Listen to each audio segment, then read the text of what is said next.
大家好，欢迎回到慢生活后院种植。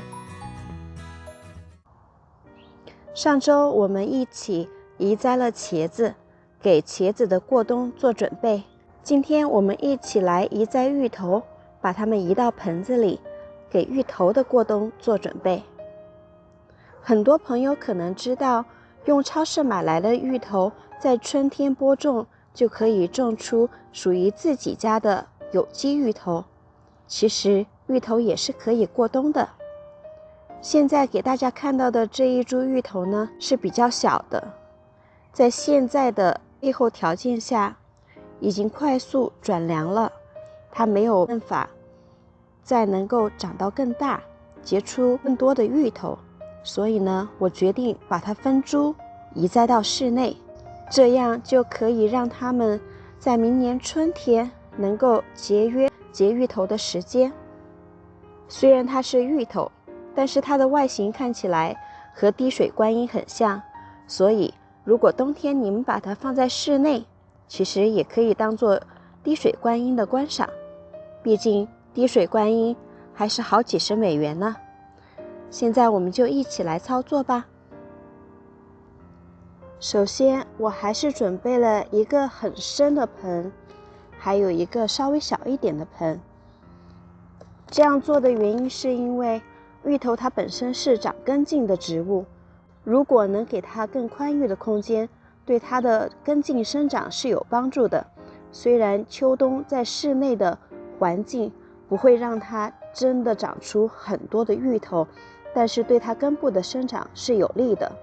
首先我们准备2个盆，里面放上暴晒后消毒过的土，同样在里面撒一些有机的底肥，把它们撒在盆底。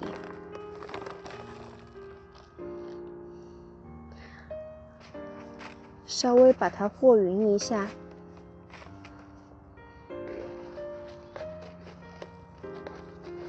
这些都是我用过的旧土，要使它增加一点营养，并且让土比较疏松。现在我们就一起来移栽。放在种植袋里面的芋头相对来说比较容易取出来，比在地里挖方便。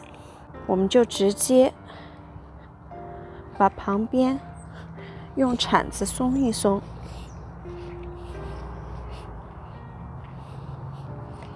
当然如果说您种在地里的话，就稍微麻烦一点，就用稍微大一点的铲子，尽量不破坏它根系的情况下把它松一下。种植袋呢就可以在边上这样稍微压一下，它就更容易脱盆，因为毕竟种植袋是软的，所以比盆子好操作。像这种根茎类的植物呢，它长得比较深，所以大家在处理的时候会稍微有点费劲，怕伤到它的根茎，所以我用手直接插进去。虽然呢会损失一些根系，但是因为我们是这样捧着拿出来的，它不会有太大的伤害。总的来说，在种植袋里面种呢，要比在地里面挖要方便很多。大家其实可以看到，因为它太小了，所以下面还没有芋头，但是它其实是可以分成3份的。看一下是不是3株。我们在冬季移栽的时候呢，尽量的不要去破坏它。但是您看这个很明显是2株，我们就把它轻轻的分开，尽量的不要伤到它的根系。现在这个就是1株了。再看一下这个是不是，这个也是可以轻松的分开。所以您看，轻轻松松的3株芋头就可以在室内过冬了。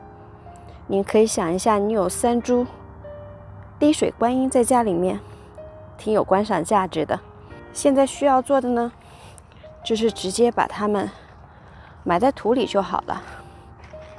因为我们加了底肥，再加上已经消毒过的这些旧土，完全可以保证它能够有足够的营养过冬了。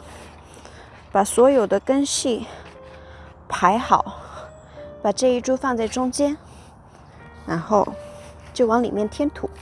其实只要是在家里面的常温下，它就能够安全的过冬，少了很多发芽的过程。